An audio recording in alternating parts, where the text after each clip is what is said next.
I hate you all, except Tony. I love Tony. April Fools, bitches, let's go.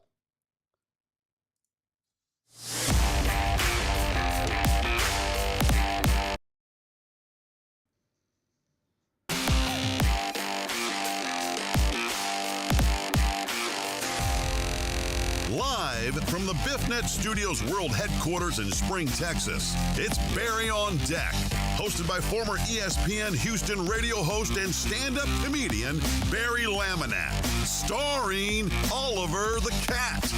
Written by Barry Laminack, produced by Barry Laminack, directed by, you guessed it, Barry Laminack, featuring sports, entertainment, special guests, film sessions, and some drinking. Okay, a lot of drinking. Viewer discretion is advised. And now, here's your host, Barry Laminack. What's up, you damn dirty deckheads? Welcome to Barry on Deck. I am your host, Barry Laminack. Thank you guys for being here. My God, what is the deal with this delay? The fuck is going on here? There was a weird ass delay in I don't know what happened with the intro. It got all wonky and shit. Hey, welcome to Barry on Deck. I'm your host, Barry Laminack. Thank you guys for being here. Today is Thursday, April 1st, 2021. This is episode number 223 of the show. The intro was fucked up. Of course it's going to mess up on April Fools. Why wouldn't it? Why am I throwing this cap around? Don't need that. Hey, gonna be a weird day today. It's April Fools is like a Friday the 13th in a lot of ways. And we're going to discuss it. Now, I'm all oranged out for Astros, so we've got the set redecorated. I'm rocking all my Astros gear. I'm ready for opening day. One of my favorite sports days of the year. What's up, Nick? This is 4 days in a row, Nick. I got you, famo. I got you. 4 days. Good looking out, Nicholas. Sean, don't you fucking start with me, Sean. Don't you start with me. Baseball is the holiest of holy sports. Baseball's really close to Jesus. I feel like if Jesus was like a 2-star athlete, it would be swimming because, he could walk on water, and baseball. Like if Jesus was an athlete, he would have a leather jacket, and it would probably have a foot, and you'd be like, oh, track and field? He'd be like, nope, walk on water. And then he would have a ball. That would be it. Okay, this show's going to be weird. I can tell you right now. Here's the thing. Now, normally, when I get ready for a Barry on Deck show, I have slides galore. I have graphics, and I legitimately have one slide today. We're in a weird way today. Lots of links. We're going to be going over stuff for Major League Baseball opening day. Not a lot of sports, I'll be honest with you. Probably a lot of bullshit. Probably just a lot of yapping and talking and shooting this shit. We'll talk some baseball in hour one. In hour number two, we're going to talk basketball with Kelly Eco of The Athletic because he's going to join me. Other than that, though, probably if this was on Twitch, which we will discuss, this would be like a just chatting show where we're just going to hang out. I've got topics and non-sports things, but probably just a lot of wherever this show takes us today is where we're going to go. And those can be fun sometimes. They can also be excruciating. So we'll just see how it all shakes out. Now, I've noticed that my Stream Deck isn't working, and it fucking drives me nuts. I don't know why this thing doesn't work a lot of times. It just chooses not to fucking work, and I really don't understand that. Like, it's not firing off my overlays like this is supposed to. There we go. Jesus. Hey. Oh, well, okay. Put that all over my face. That's not good. Get that off the screen. Why isn't that? Okay. You know what? Oh, it's frozen. What a day we've already had, folks. Everything is moving so slow in this piece. You know what? Let's just do the chat. Jesus Christ, Barry. Just get your shit together. Our chat for the day. None of this is working. What the fuck is going on? Oh boy, here's your chat. There it is. Josh, aka 713 Hooligan. I'm just gonna start calling him Hooli because it's shorter. Hooli wins the Triple Crown today. first in the chat, first like, first super chat, a $5 super chat, no less. Much appreciated, Hooli. Thank you for being attentive, for being first. It matters to me, goddammit. That's what we're talking about here. So Hooli was first, Richard Vales was second, and VB, the oldest deckhead in the world, was third. Lots of other folks in already. This is a good thing. This show is so weird today already. We'll see how it goes. Truck driver Pookie KD is here. Keith Sager's in the building. CC being first is so yesterday. Oh my God.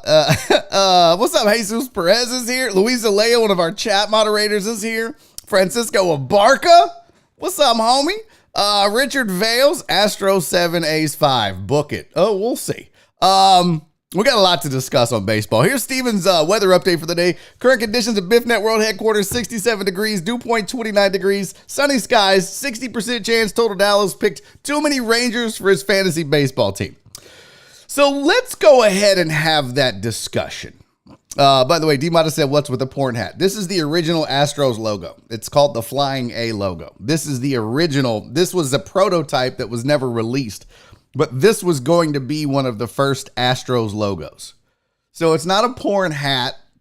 It's called a Flying A. And I always, whenever I wear hats, that's how you know. Whenever I wear hats on the stream, they always look crooked because of this stupid ass lens. Well, it also does that to my nose. But yeah, this is the original Astros logo. Michael C said, if I can make my username Mikey C on Twitch, I am in 100%. Okay.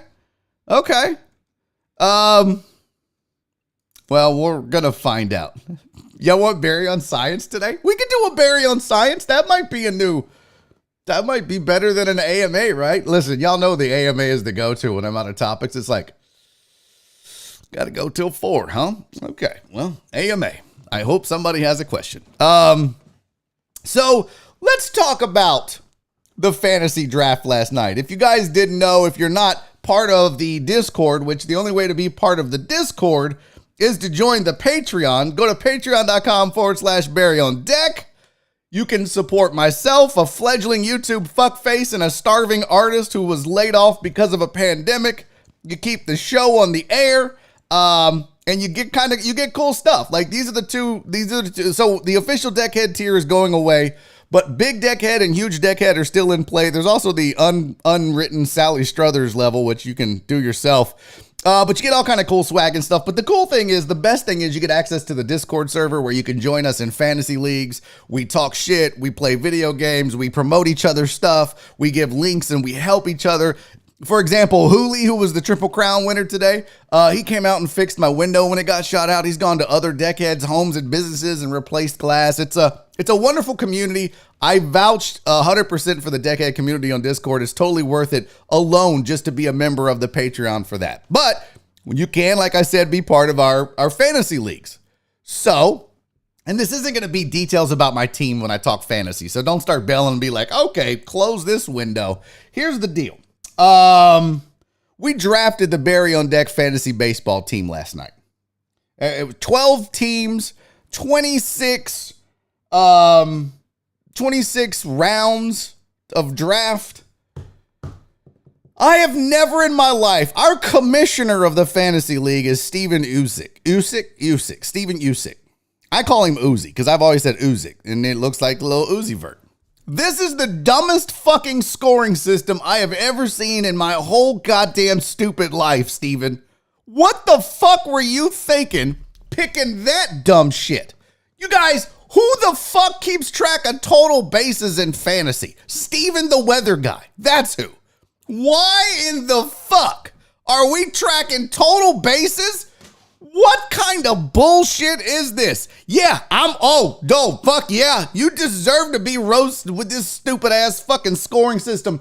Let me just pull this up and show you guys, what kind of dumbass scoring bullshit is this? I'm just going to go to my team, which by the way is called Lamb Bombs. Pretty hyped with my team. Here's your scoring scenarios. Let me just go on and share this for you. Because this is fucking stupid. All right. Hitters, runs, total bases, RBIs, walks, strikeouts, and stolen bases. What the actual living dumb fantasy baseball fuck is this? Seriously. What is this? No, you don't need your own scoring system, Steven. You go with the regular ass, everyday, run-of-the-mill, missionary scoring system, which is runs, home runs, RBIs, stolen bases, average. Who the fuck is tracking strikeouts and total? By the way, fucking Hicks already struck out twice for me. This son of a bitch. See? If this wasn't this stupid ass scoring system, I would have to worry about Aaron Hicks striking out. I'd just be getting his fucking home runs. By the way, for the record, I drafted this whole goddamn team. Every single one of these players was drafted based on the scoring system that 99.99, fuck it, every other fantasy team in the world has except ours. Jesus Christ, what is this? This is the default on ESPN. No! This is ridiculous. Are you sure you didn't sign up on fucking SPEN or some bullshit? What is this? Total bases, walks, and strikeouts. You gotta be fucking kidding me. And then let's go ahead and look at the pitching. Look at this shit. Hits, earned runs, walks, strikes, wins, losses, and we're keeping track of losses now? Jesus. My whole life is a lie now in fantasy.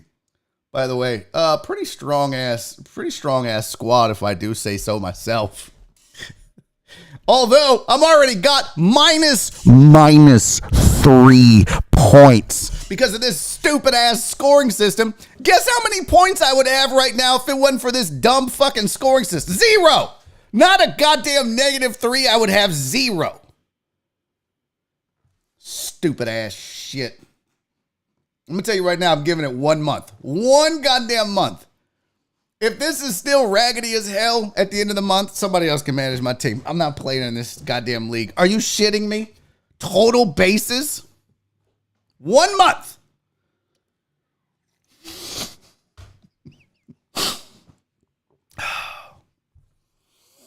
Yeah, I didn't read the rules. You know what? You know why I shouldn't have to read the rules? Because I have been playing fantasy baseball since you had to mail in your goddamn teams once a week to the sporting news. I have played fantasy baseball longer than some of you raggedy young dumb bitches have been alive. Don't come at me.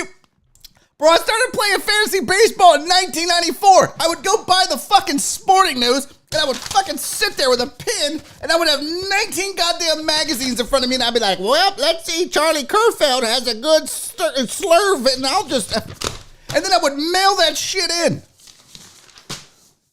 And even back then in 1994, no one was dumb enough to keep track of fucking total bases, and it was runs, home runs, RBIs, stolen bases, average. Now, if you wanted to replace average with OPS or some shit like that because average is an antiquated stat, cool. Fucking total bases and walks.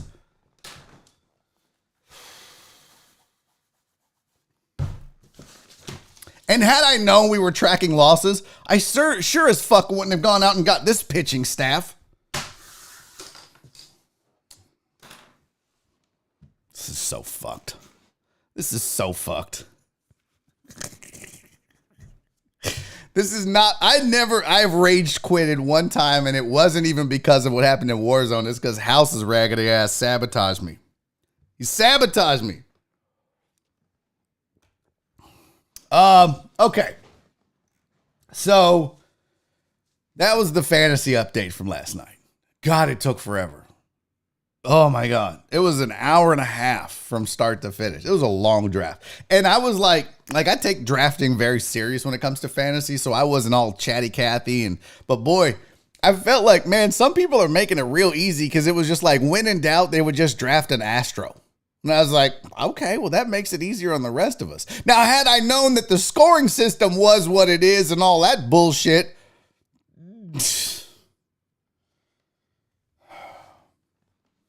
yeah, I didn't have time. I was too goddamn busy.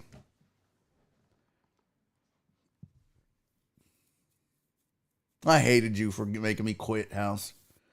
The Black Sheep Astros. Black Sheep, boy, that was his go-to. He would be like, guys, I have searched. I can't find Shane Reynolds. Oh God, Black Sheep, there's no Astros left. You have them all. You literally have all the Astros. And you did. Thank you, Virginia Buttonweed. You're the only man. Wait a minute, April Fools, you raggedy bitch. Let's talk about April Fools for a second, you guys. This might be one of my least favorite days of the year because everybody thinks they're so fucking clever and funny and hilarious. And the only thing that's more annoying to me than the people that do stupid ass April Fools jokes and pranks and shit like that is the dumb sons of bitches that fall for it. Like, I don't understand. Whatever you see, read, or hear today, just assume it's bullshit. Your wife comes home and tells you she's pregnant, she's a goddamn liar. Just wait till tomorrow. Here, pee on this. Something. Yeah. Hey, you get a phone call from the hospital, mom died, I'll be up there tomorrow to bring her flowers. I'm not falling for that shit. No, I'm not. Look, I don't give a fuck what it is. You shouldn't believe anything today, except for the fact that I hate Steven Usyk for this fucking scoring system in fantasy. Believe that. That is no joke. Other than that, I don't understand how you guys see something and immediately go, oh, fuck, knowing goddamn well that the whole point of today is to make you look stupid, and then you go and you make yourself look stupid for falling for something that's supposed to make you look stupid when you know they meant to make you look stupid. That seems so logical to me. Like, I'm legitimately looking at stuff and everything I'm reading today, I'm like, nope. Oh, the Nationals and Mets are postponed. I don't believe it. But no, like 5 people have COVID on the Nationals. Don't give a fuck. I think you're lying. I think they're still going to play. Look, like, for example, the headlines for today, I don't believe a goddamn thing. No deal for Correa. I'll check back tomorrow. There's got to be a deal for Correa. This is bullshit. Mets agreed to a 10-year contract with Lindor. It's probably 5, and they still haven't agreed. Nats and the opener, the Nats opener has been postponed. Don't believe you. Like, I don't believe this shit. Why is this slide also, by the way, not fucking full size? There we go. Interesting. Very, very interesting. I don't understand why people continue to fall. What is going on with this? Get off my screen. I don't understand why people fall for this, is my whole point. If you fall for something on April Fool's Day, you are legitimately a moron. It's the one day of the year where they let you in on the joke before they give you the goddamn joke. Like, this would be the equivalent of if I had started this show and said, well, this is the last episode of Barry on Deck. I quit. And one of you would have been like, what? I just don't understand how people actually fall for this. Okay, you son of a bitch. Actually, it was 2:01. I don't know why. I freeze at 2:00 and I still don't hit go live until 2:01. It's a thing. No, House. You're getting, settle down there. Settle down there, trigger finger. I was like, permission to time out everybody just because. No. House, no. Calm down. I don't give a fuck if they make the pranks. It's the dumbasses that fall for them. If somebody in this chat falls for an April Fool's prank today, you can time them out. For example, if Katie is like, surprise, I'm black, and we're all like, ha, April Fool's, then you time, I'm just fucking with you, Katie, If Tony says, I'm handsome, and somebody falls for that, time them out, not Tony. Listen. Okay. No, Justin's like, yes. Okay, sweet. I'm timing everything. This is timeout Thanos. He really is. Okay. This is getting off the rail. It's already a wild and woolly show. I'm trying to look at what else I had planned for the day. Like it fucking matters. I wanted to talk about April Fools. I don't even mind. Like, I don't mind pranks and stuff like that. Like, I legitimately have April Fool's jokes. Here's the difference. The video today is about people that play pranks on their friends or coworkers or whatever. Like they fucking, you freeze. If I froze Nora's underwear or some bullshit. That's a prank. April Fool's. That's cool. But this whole fucking headlines and someone telling you, oh my God, my dick fell off. April Fool's. That's the shit that gets on my nerves. That's the stuff that if you fall for, you're a fucking idiot. Jared Taylor said, haven't been able to listen in a week. No more live Podbean. Here's the problem, Jared Taylor. I was streaming live on Podbean every day, so you guys had an audio version of the show, but it was conflicting and causing issues with the live stream on YouTube, and that's Daddy's moneymaker. That's the bread and butter, so we can't be disrupting the YouTube flow. Hopefully at one point when I switch over to this PC, let me put it on flex cam for you. When I switch up, wow. Okay, well, the focus is way off on that. When I switch over to the PC right there, that bad boy, that's when we'll be able to live stream on YouTube and on Podbean at the same time. So it's still a goal. It's just this laptop is 5-6 years old that I'm streaming on, and that bad boy I built this year or late last year, and that's the goal, is to ultimately move over to that thing. So eventually we'll get there. Oh, Aaron J. Bryan, he said, what up, people? Sorry I'm late. My wonderful wife booked us a flight that just landed after the show started, but I'm here. Yo! Good shit, man. No more live Podbean. Yeah, past shows are still being uploaded. Yeah, and that's the other thing. Live Podbean doesn't exist, but you can still get the podcast of this show. It's on iTunes, Google Play, Spotify, Pandora. If you have the Podbean app, you can still listen afterwards. So if you want audio only to drive around, that does exist. Wherever you get your podcast, you can find Barry on Deck as a podcast as well. But this is a video show first and foremost. Now, let's talk about that. And don't worry, Fidel, I haven't forgot about you, buddy. It's coming. In fact, let's just go ahead and do it now. I don't feel like it would be appropriate to toast this, but I want to wish a happy birthday to Fidel Limon IV. It is his birthday today. Now, Fidel Limon reached out to me and was like, hey, I have some info for you. And I was like, I don't believe your ass. But it's true. He's here. Fidel Limon IV. Happy birthday, my friend. Thanks for being a badass. Happy birthday to you. He is the finer, younger version of our Fidel Limon. So happy birthday to you, Fidel, man. I hope you have a wonderful day and get lots of toys. Make your dad spend at least $200 on toys today. If your dad doesn't spend $200 on toys for you today, Fidel, he doesn't love you. Okay, I think that went well. I think that went good. Okay. I didn't want to, that would be wildly inappropriate, like, hey, and then talk about what I normally wish people get on their birthday. All of that would seem wildly inappropriate. So I just want to say happy birthday, Fidel. I hope you have a great and a wonderful day. Okay. So let's talk about the show for a second. And we're going to get to opening day, trust and believe. I have MLB.com predictions for you and what they think this season is going to shape up to be. I've got the power rankings for you. I've got favorite beer at the ballpark we're going to get to. The 20 highest grossing baseball movies. We can look at that as well. Plus, I've got a really cool link that we'll probably get to either later in this hour or the next one. But it's movie titles that are different in other countries than they are here. For example, and I'll just give you one and we'll get to it later because they're hilarious. But the movie Grease isn't called Grease in Argentina. It's called Vaseline. So we're going to do those. That'll be a lot of fun. So yeah, sports, non-sports. I got April Fool's Day headlines that turned out to be true.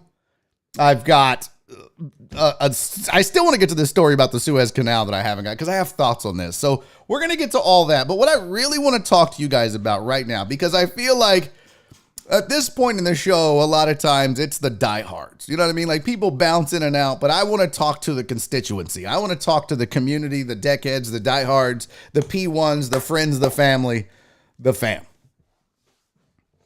Last night I had let me just take this hat off. I got a big old forehead thing here. What up, Robert Likes Beer? Last night, I spent a lot of time pondering this show.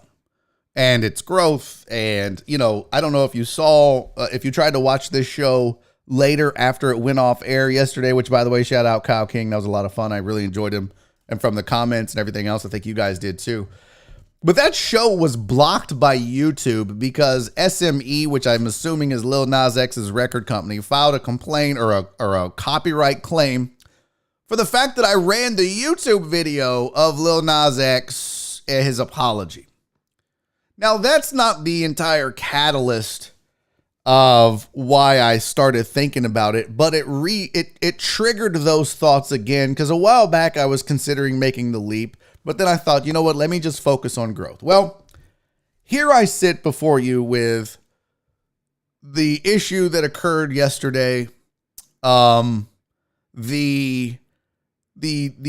thought of how do I continue to grow this show and the fan base and everything else, and what do I have at my disposal here on YouTube versus what I might have at my disposal on Twitch.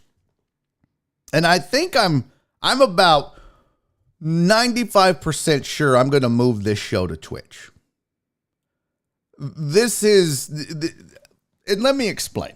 So I have hired a YouTube consultant who has helped me with the channel. I've paid for his time and services before.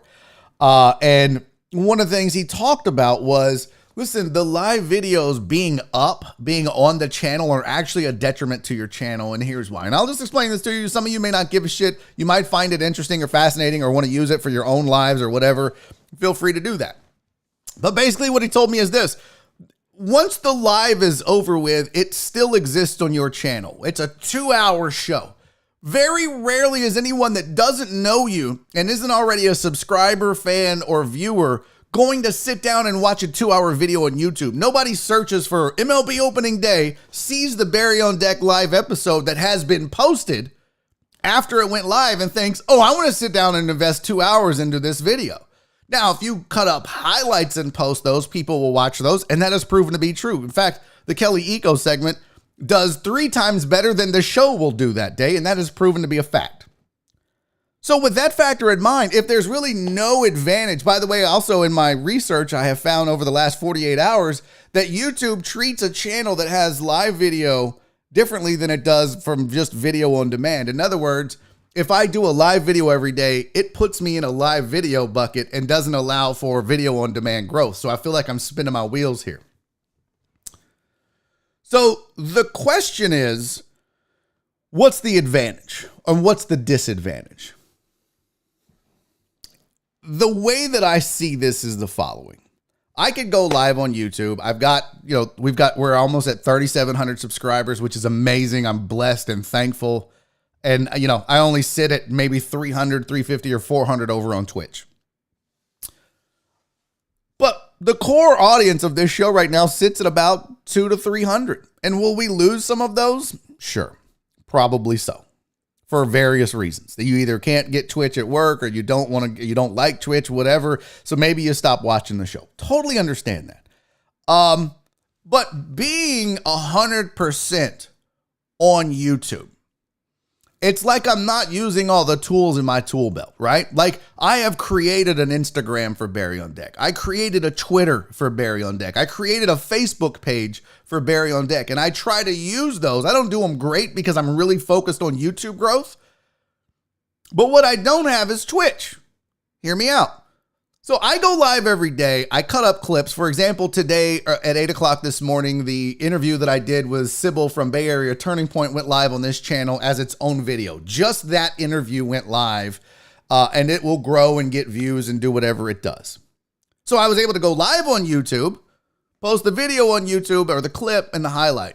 But wouldn't it be great if I did the same thing on Twitch where there is an entire other audience, but still posted the clips and highlights and even uploaded this show after the fact to the YouTube channel? Now I can grow on Twitch and I can grow on YouTube, and my audiences can cross-pollinate. I can get my YouTube subscribers to go over to Twitch. I can still use YouTube as a tool to grow the show, and the show exists on Twitch. So I just feel like by not being on Twitch live and using YouTube as a video demand, I'm actually wasting cycles and I'm wasting opportunity. See, and that's what Marsha, this is my exact point. I follow people who stream on Twitch but do highlights on clips on YouTube.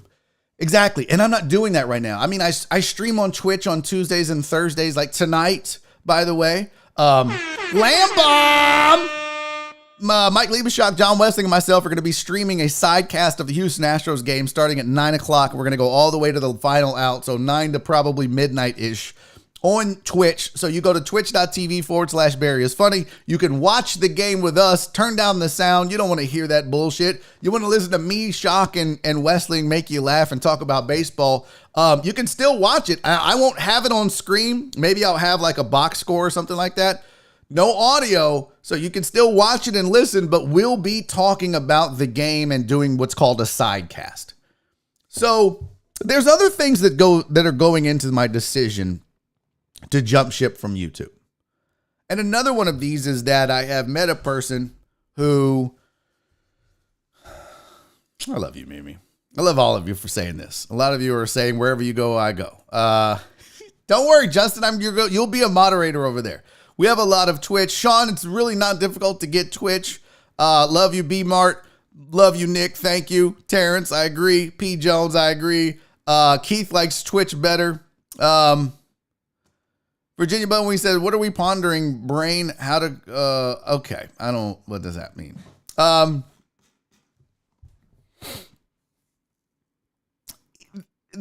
just feel like, so I've met this person. I was introduced to him, and he's kind of like a program director for a radio station. Now, what he doesn't do, Ray, love you, buddy. Now, what he doesn't do is dictate what I do on this show. And for the record, I wouldn't let anybody tell me what I can and can't do on this show, other than you guys. And I give you guys the opportunity to, hey, what do you like? What do you don't like? Give me your feedback. We have those discussions on the Discord all the time. But I'm not going to let some program director or some manager or agent or whoever come in and be like, I wouldn't do that on your show. It's my show. I'm going to do it how I want to do it. I'm going to do what I love, and I'm going to do what I think that people want to see. End of story. And that's not what this guy wants to do. What this guy is he's about managing the channel. He's about growing the channel. And he's about getting me opportunities on Twitch that I'm definitely not going to get on YouTube. For example, I've had Josh Beard and Kyle King on this show. Both of those guys are landing their show on the front page of Twitch on a regular basis now, under the sports section. Do you know, when this show first started, when Barry on Deck first came into existence on YouTube, we were getting the front page of YouTube. Something happened. What I can tell you didn't happen is with this show. We didn't change. We stayed the same. Something in the algorithm or the way that YouTube views this channel or this show changed them putting us on the front page. A great example. If I go to YouTube right now, let's just do an experiment. Let's do an experiment. So this is my YouTube. This is what they show. You can't really see it. Let me zoom out. Because it shows my channel live, right? But it's like, oh, you would be a fan of you. Yeah, well, no shit. But if I go to home, if I go to, here we go. If I go to explore, if I go to, where are the topics at? You see how hard it is for me to even find like live sports right now? Like if somebody wanted to find, here we go. Let's go to live. Let's see, where do we rank on live right now? There's the featured live streams. There's 3 of them that are waiting. Here's live now. There's 72,000 watching the Derek Chauvin murder trial. There's 34,000 watching some dudes play Call of Duty, Pat McAfee show. So then you got to go, like, there's no like sport. Oh, here's sports. Here we go. Let's click on live now sports.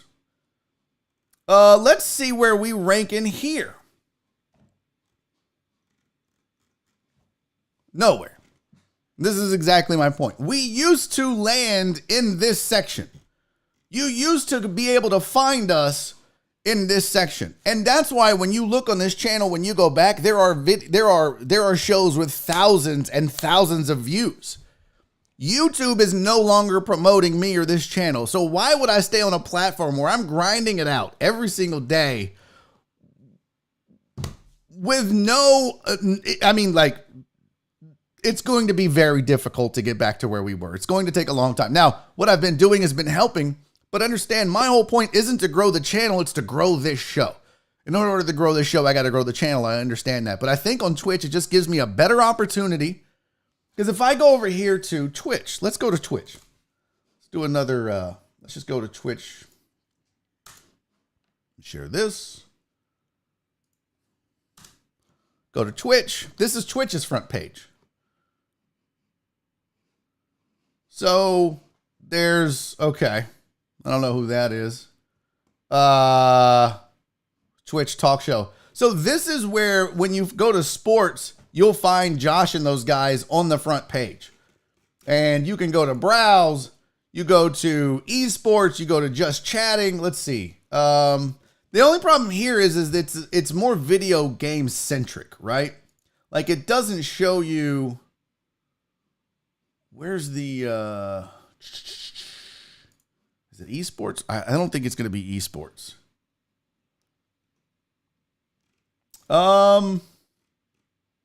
Yeah, so it wouldn't be esports. So I don't know where Twitch Sports is, to be honest with you. There we go. Oh, categories. Well, that's what I wanted. Oh, recommended by you. Viewers. So that's another problem. If you don't have a lot of viewers, you don't rank at the top. Maybe this isn't a good idea. Is there just sports? Oh, sports talk. Oh, okay. Well, there you go. Oh, good. Well, at least I'm not up. Oh, there you go. So right now, if you go to sports talk, if this is what you're looking for, you got radio stations, you got other guys on here. I have a much better shot of landing up here on one of these than I do on YouTube, by far. Not to mention, see, as this channel grows, that doesn't necessarily guarantee growth on YouTube. But even on Twitch, just the mechanism of how they do shows, as your show grows and your viewership grows. So if I'm sitting at 45 live viewers right now on Twitch, that's rewarded much easier than it is on YouTube, because YouTube doesn't give a fuck. But in Twitch, you move up the more you get. It just, I don't know how to describe this. It's just I think I'm overthinking it in a lot of ways. I spent about 30 minutes talking with House last night about this because I value his opinion on this. He knows a lot about the streaming and all that, and he's done a lot of research. And I'm just about at the point where I'm about 95% sure I'm going to move Barry on Deck to Twitch. I could still be talked out of it. I'm still talking to certain people, but I'm just telling you, the goal is probably by May is we will no longer be doing live shows on YouTube, and we will be doing live shows on Twitch. So get ready if you need to go create a Twitch account or whatever it is. But I also welcome your feedback. And Total Dallas had a great point. Maybe do a poll. Find out which of the base, which of the Deckhead community either can't get to Twitch or would not watch later or whatever it is. And I'm all for that. Give me your feedback.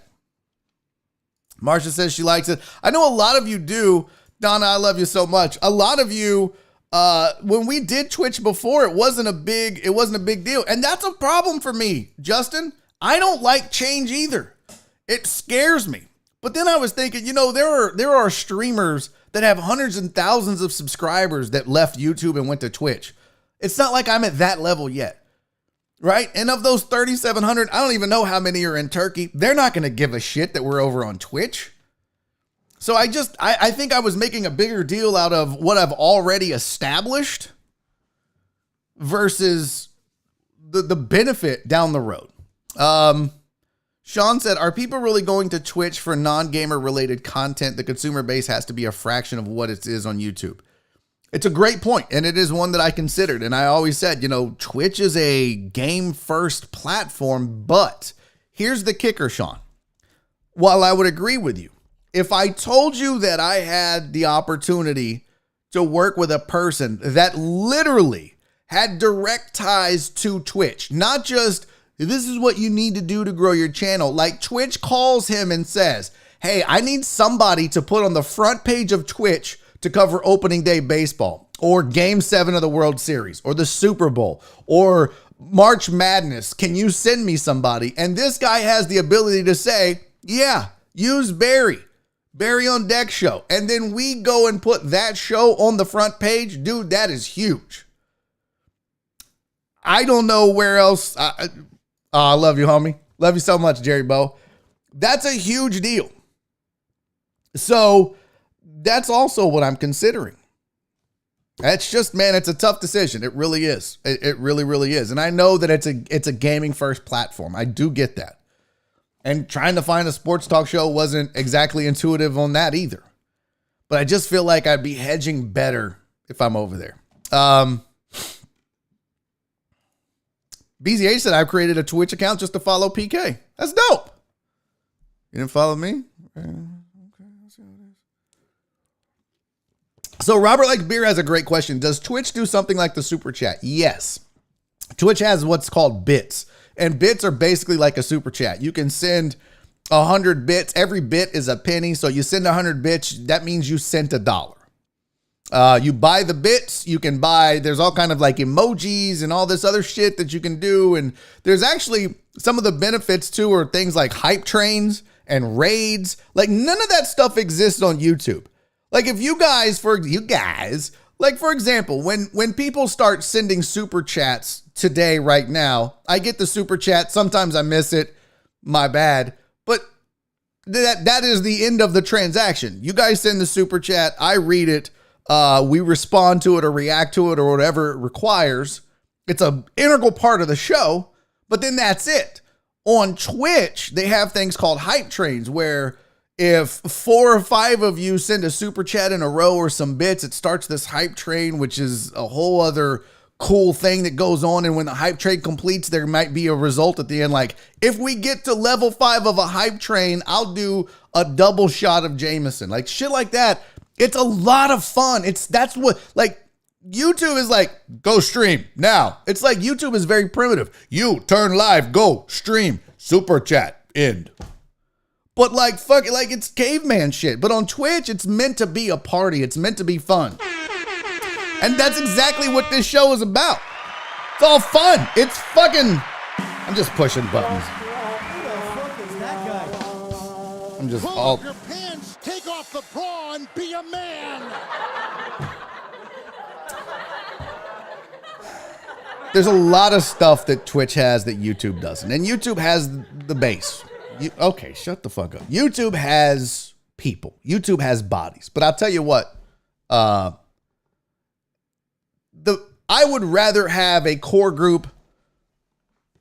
I would rather have a smaller subscriber base, but a much more active subscriber base and a much more ability to grow than just sheer numbers. I learned a long time ago when it comes to social media and YouTube and all this shit, numbers don't mean shit if it doesn't translate into action and views and so you could have 11,000 Twitter followers. You fucking tweet something and you get 1 like, who gives a fuck? If nobody gives a shit about your content, like you'll see people, House and I were talking about this last night, people that do that follow for follow bullshit. If you follow me, I'll follow you. Don't do that. If you're a creator, if you're a content creator or a streamer, or you're trying to grow on social media, take it from a guy that did this. I was at 18,000 Twitter followers because I did follow for follow. I'm at 11 and it's shrinking. And I'm okay with that. At one point, this channel started shrinking and I was okay with that because we got 3,700 subscribers. We get 200, we get about maybe 10% on a good day from views, which means of the 3,700, there are about 300 to 400 of you that actually give a fuck about this channel. And those are the ones that I'm here for. The rest of the subscribers that just subscribed or whatever, I mean, I appreciate the number, but it's the results that matter. And that follow for follow bullshit is hollow. That is just empty compliments. That's just to make you feel better and make you feel popular. It doesn't translate to shit. So don't do follow for follow. And look, I'd rather have 400, like on Twitch, I didn't do a follow for follow. Nobody sent me I fucking love AR Platinum for sending me subscribers. It got me monetized. It allowed this show to exist. His subscribers allowed this show to exist because without monetization, Barry on Deck would have never happened. But a lot of his followers didn't give a fuck and don't give a fuck about my daily goings on this show and on this channel. So the number is inflated and it doesn't translate to the results. So while I'll never be able to thank him enough for what he has done for me on YouTube. At least I know on Twitch, I'm at 300. What am I at on Twitch? I don't know what I'm at. Let's see. So on this channel, we're at almost 3,700. On Twitch, we are at 354 followers. Here's the crazy thing. I would be willing to bet you, we could do this as an experiment. I would be willing to bet you that I could approach the daily numbers for this show on YouTube, on Twitch right now with 1/10 of the followers over there because it's you guys that are here now that give a shit. So the views aren't going to change that drastically, I don't believe. And I did it. I did the show for a while. I mean, for example, I'm looking at my Just Chatting on a Tuesday night. The last one I did with Shock and John, we had 158 views. Now, we'll get a minimum of 200 on this show every time. But you're talking about 1/10 of the subscriber base, and we're only 42 views behind what a bad day is on Barry on Deck on YouTube. When you think about that, plus the fact that there is a guy who has direct contact with Twitch, it just makes sense, folks. So I'm just saying, I love this show and I love you guys, and you don't need to be experts at Twitter or at Twitch. I just need you there. That's it. What's up, Joey? What did I miss? I was missing some chat because I was kind of blabbering on and shit like that. Yeah, Total Dallas said it's only natural that Twitch grows out of gaming roots. YouTube started it as cat videos. Okay. Why are we adding Justin to the prayers list?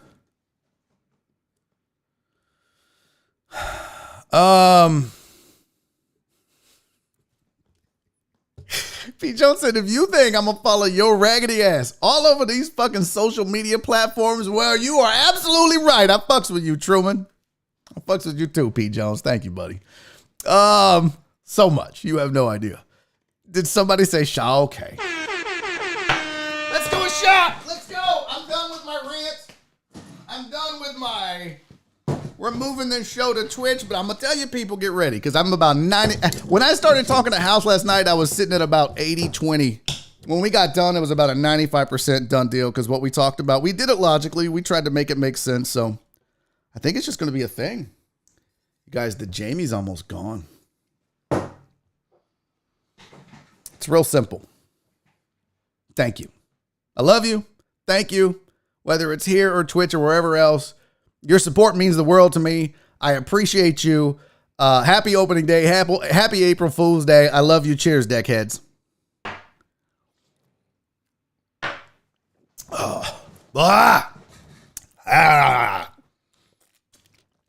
Okay, let's do some opening day. Speaking of, by the way, I do have sports headlines for you. I did not do my job today. I for sure did my job today. You know, I just maybe didn't do it exactly the way I needed to because there's not more. But here's the no deal for Correa. So Carlos Correa, if you don't know, he had a deadline with the Houston Astros that rant shot should be a thing if they're not already, for sure. Oh, Jerry's not shooting, but he's puffing. I feel you, player. I feel you. So Carlos Correa had given the Astros until April 1st, until the first game of the season to get a deal done. They made an offer. They lowballed him. He didn't like it. So the chances of Carlos Correa hitting the free agent market, pretty much a done deal. If you thought it was bad before, now that there isn't a deal and they're not going to talk during the season, and if he has another breakout or another increase based on what he did last year and is still the leader and the star of this team like he was in the pandemic shortened season last year, good luck keeping him. And if Francisco Lindor got that kind of money from the Mets, I'm not saying that this is what Correa is going to get, but boy, the floor just got raised and the ceiling is the roof now. So because the Mets agreed to a 10-year deal with Francisco Lindor, it's bananas. Let me get you the full terms. I didn't write it down. I know it was 10 years. Oh, where did it go? 10 years, $341 million, I believe. Let me find it. Hold on. I can find it super easy. Hey, while we're doing this, I do want to remind you while I'm looking this up, don't forget tonight we're doing a watch party. Me, Shakadopoulos, and John Wessling will all be 10 years, $341 million. We're all going to be doing a side cast of the Astros game. So come hang out with us tonight on Twitch, twitch.tv/Barry is funny. Go figure. We're going to be doing a watch party. It's going to be a lot of fun. That's not going to be fancy like the Super Bowl. It's going to be 3 dudes hanging out, shooting the shit, but the chat will be on the screen with us and it's going to be a party. So come hang out. Back to the headlines. It was a 10-year, $341 million deal. Carlos Correa believes himself to be equivalent to Francisco Lindor. So now what has happened is that 6-year, $120 million deal that the Astros offered and Carlos Correa said, I'm at least worth 25. If Francisco Lindor is worth 34, Carlos Correa is saying, I'm at least worth 30, if not 34. So you just went from 6-120 to now you need to go 10-30. It's getting crazy. It's getting absolutely insane. And there is a point where you can overpay for Carlos Correa.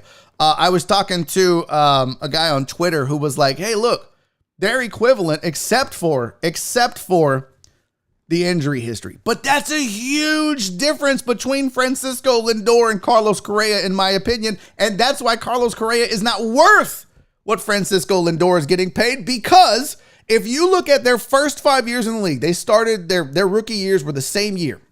If you look at their first 5 years in baseball, and we exclude last year because of the shortened season, you look at the first 5 full seasons that Francisco Lindor and Carlos Correa played in. Francisco Lindor averaged 143 games a year. Carlos Correa averaged 109. That's a huge difference. That is a huge difference. If you can only count on a guy for 109 games versus a guy who maybe spends 10 days on the IL and then a few days off here and there to get down to that 143, that's a huge, significant difference. And that's why I would not give Carlos Correa Francisco Lindor money for that very reason. Now, I think he'll put up better power numbers. Francisco Lindor is going to steal more bases. We can talk about defense. I'll take Correa defensively, but it's not like Francisco Lindor sucks. He's a wizard, but he's on the field. If your defense is great, but you ain't playing, what the fuck does it matter? Here's the other thing. And I don't know if BZH, if you were, what happened? Bye-bye. Oh yeah, to Carlos. Yeah. Here's the thing. And I see some of you guys talking about third base and all that. That's the other thing you need to consider. One, the Astros have, I forget the kid's name, but they have a really good prospect at shortstop in the farm system. That's going to work against Correa in a negotiation. The other thing is, Alex Bregman's natural position is shortstop. If you lose Carlos Correa, you theoretically could move Yuli to third, Bregman to short, Yordan to first. And you think that infield is, that's still a hell of an infield. And I know Yordan's got work to do. I realize that. Believe me, that's an easy move. He's a big lumbering guy and it might be difficult for him to play first base. But those options exist. You can go out and, get a free agent first baseman if you needed to. And I know Yuli's 37 and getting old, but what I'm telling you is there are fail safes. It's not like you're just left in a lurch with no way to fill the void of losing Carlos Correa. In fact, I would go as far as to say it would be easier to replace Carlos Correa on this team than it was to replace George Springer. Miles Straw, not the answer. But Alex Bregman filling in at shortstop, that's a good start. It's a real good start. If you do exactly what I said, I feel better about Bregman to short, Yuli to third, Yordan to first to replace Correa, as opposed to Straw to center to replace Springer. So George Springer, I think, is the much bigger loss to this franchise and to this team than Carlos Correa would be. Do I want to lose Carlos Correa? No. As an Astros fan, I want to see that guy stick around. Love the way he plays. Love the fact that he stepped up. Love that he's the man. All those things. But he's just not worth $34 million a year. Period. He's not worth $30 million a year. In fact, if you go to Spot Track and look it up, unless they've updated it in the last couple of days, Spot Track, who is really, Spot Track doesn't give their values based on emotion. It is based on how does Carlos Correa compare to the other players that are in near him statistically, and how would that affect him and his salary? What is his market value? Go look at Spot Track, SPOTRAC.com. Look up Carlos Correa and look at his value. Now, with Lindor getting this new deal, that probably moved his market value up some, but I can tell you before this deal was signed, Carlos Correa's value sat at $17 million. I think that's a touch low. I would have given him 20 to 21 a year. I wouldn't have given him 25. I'm certainly not giving him 30 to 34. All of those things need to be considered.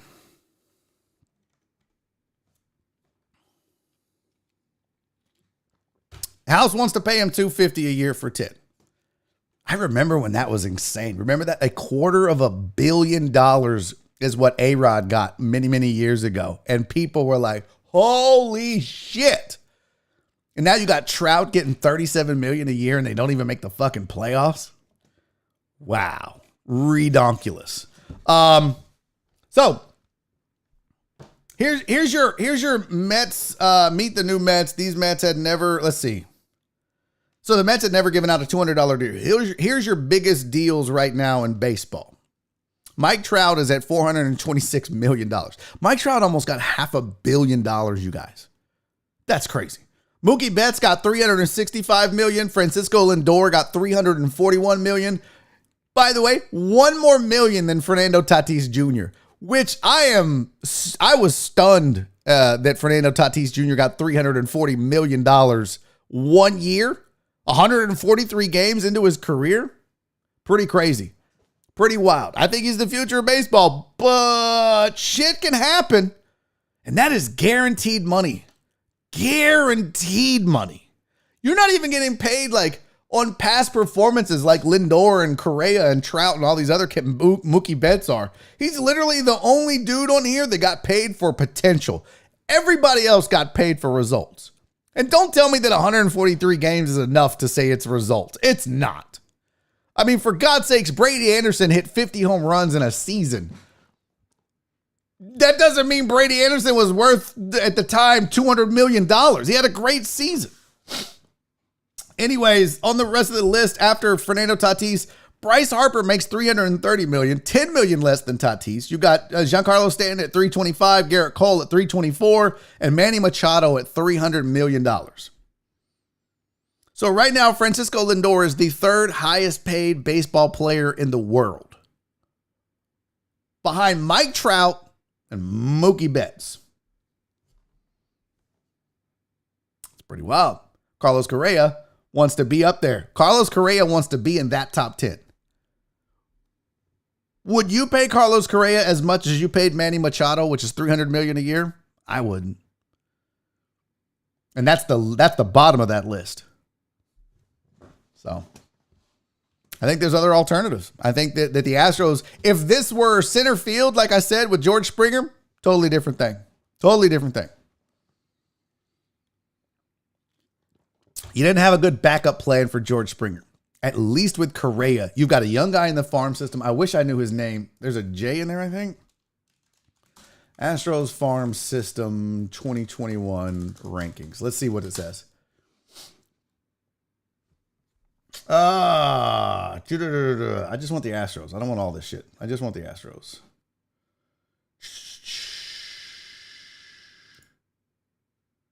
What is this kid's name? Why am I blanking on this kid's name? Does anybody know in the chat what his name is? Here we go. Here's Houston prospect. Oh, here's the top 50. That's what I want. Just give me the top 50.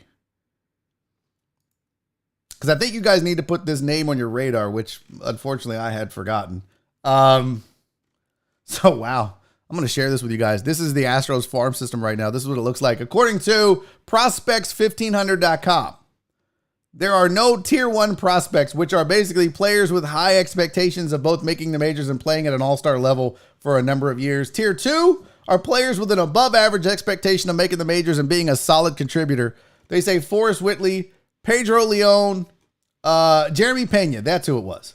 So Jeremy Pena is a guy right now. He's at high A ball, 23 years old, stuck behind Carlos Correa. But it says Pena has spent the last few months hitting leadoff in front of stars like Robinson Cano and Fernando Tatis Jr., among others, and proving that he belongs. At this point, it's hard to argue that Pena isn't very close to ready for a big league shot. So again, this is what I say. It says with Carlos Correa entering a walk year and fellow star prospects, Nova is still a few years away.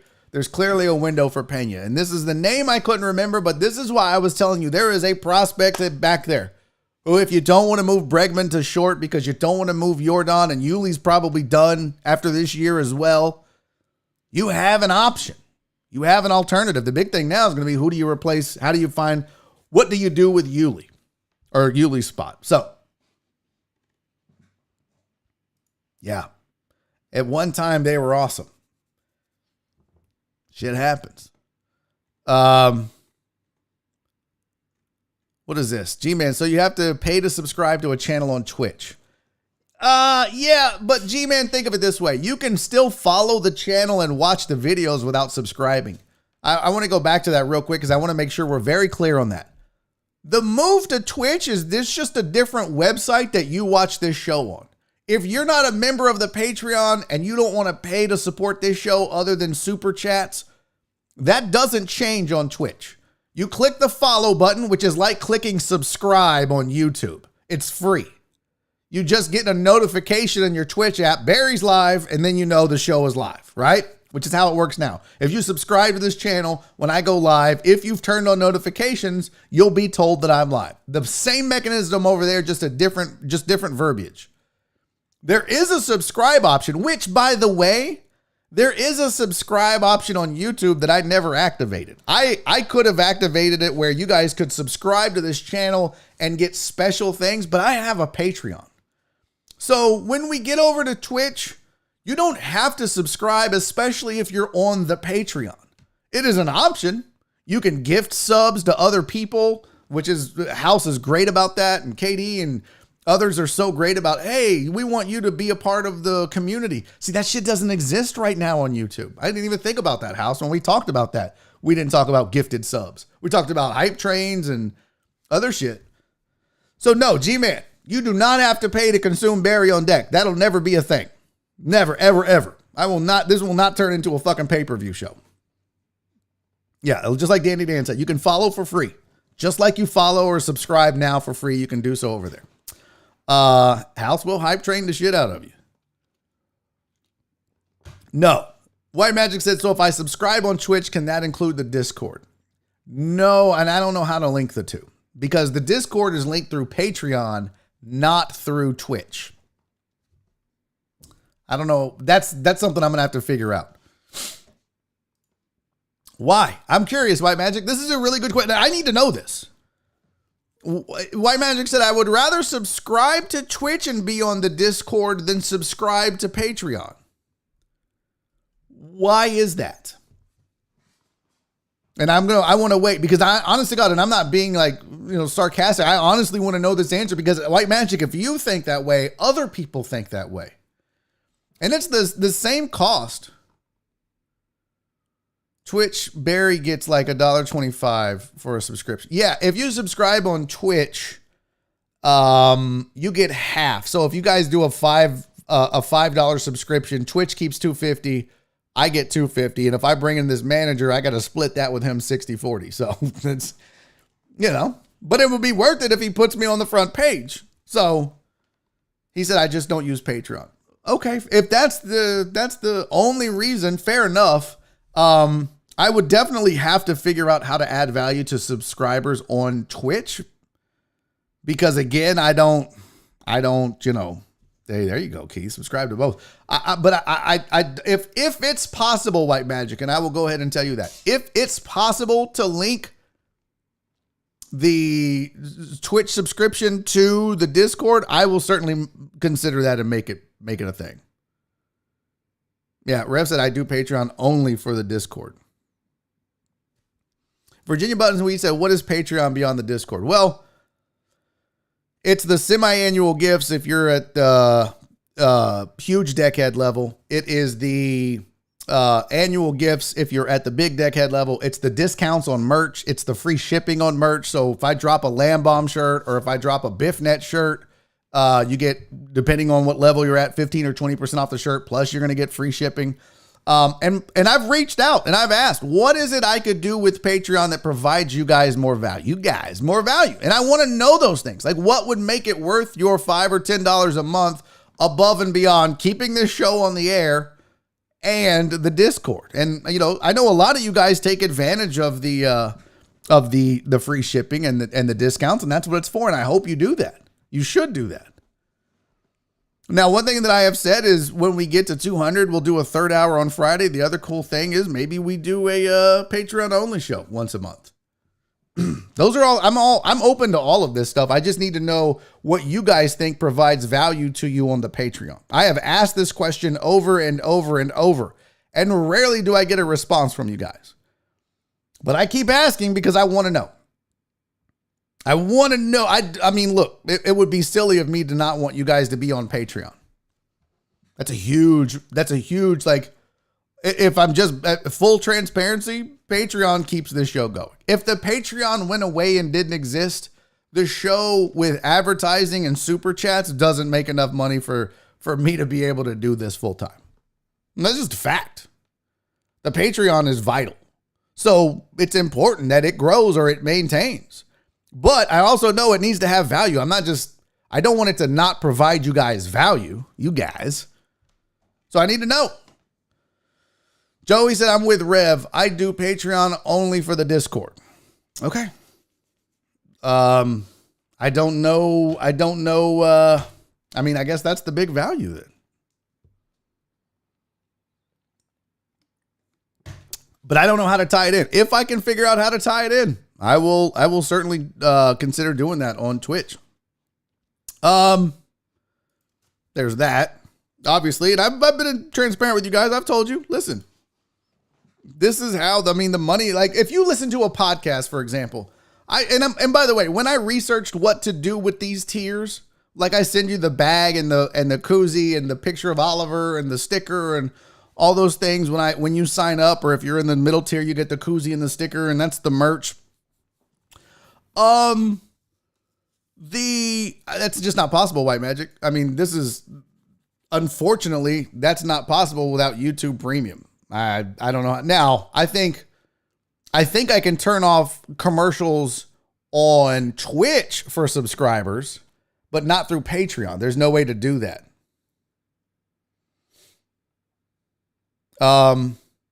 Plus, on Twitch. Yeah. Plus, I mean, I have to do my reads. That's still, and because I just put together a new sales package for the show.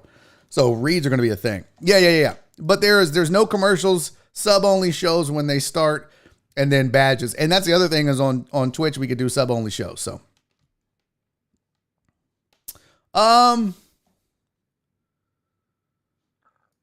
Virginia Butt, we said, yep, I'm same as House. I'm just on Patreon to support the show and the Discord. And I appreciate that. And I've always been honest with you guys. That's a huge part of it. I mean, honestly, that is if you were to look at a pie chart of the money that Barry on Deck generates, the biggest slice is Patreon.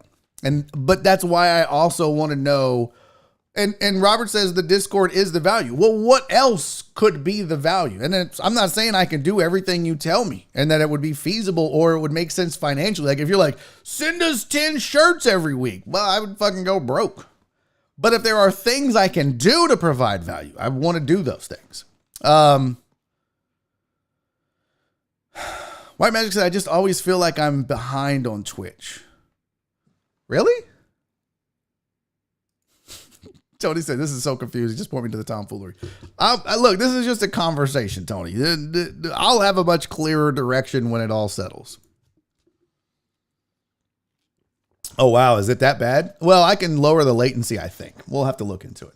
But let's keep having this discussion. And I invite you on the Discord and on the Patreon and on Twitter. Send me, if you're not on Patreon and you're not on the Discord server, where I have asked this question a bajillion fucking times. Hey guys, I love and appreciate you being here and paying every single month to support me in this show. How can I add value? And then I'll get like, meh. I mean it. I wouldn't ask those questions if I didn't mean it. So if you're not there, hit me up on Twitter if you're not paying attention to it. How can I add value to that? If you're not a member of Patreon, this is also a very important conversation we need to have. If you're not a member here, if you're not subscribed at this location, patreon.com/Barry on Deck for $5 a month, $60 a year to help keep the show rolling. If you don't see enough value in these things for $5, and we have $20 a month subscribers, to be honest with you, because they just want to see the show succeed, and I love them for that, and I love everybody that's signed up.